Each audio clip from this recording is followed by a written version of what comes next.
फेरि सप्तरीमा पनि 2 वर्षीय बालिका घर पछाडिको झाडीमा मृत फेला परेकी छन्।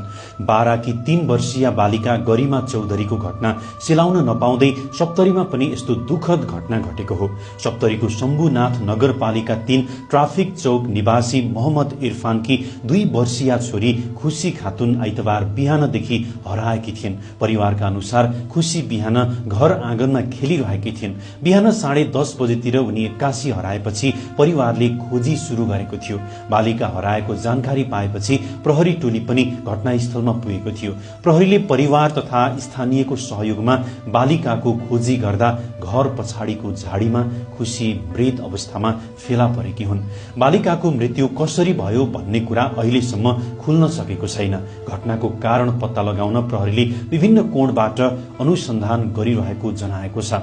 अनुसन्धानका लागि तालिम प्राप्त कुकुर समेत परिचालन गरिएको छ। घटनामा संलग्न रहेको आरोपमा प्रहरीले एकजनालाई अनुसन्धानका लागि नियन्त्रणमा लिएको छ। पक्राउ परेका व्यक्तिको परिचय भने प्रहरीले सार्वजनिक गरेको छैन। पक्राउ परेका व्यक्तिमाथि अनुसन्धान भइरहेको प्रहरीले जनाएको छ। यता स्थानीय बासिन्दाले बालिकाको हत्या भएको आशंका गरेका छन्। उनीहरूले घटनाको निष्पक्ष छानबिन गरी सत्य तथ्य बाहिर ल्याउन माग गरेका छन्। बालिका मृत भेटिएपछि घटनास्थलमा ठूलो संख्यामा स्थानीयको भीड़ समेत लागेको थियो।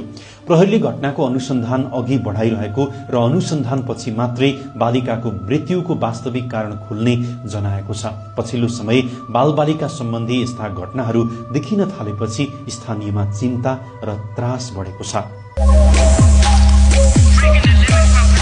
Extreme Energy Drink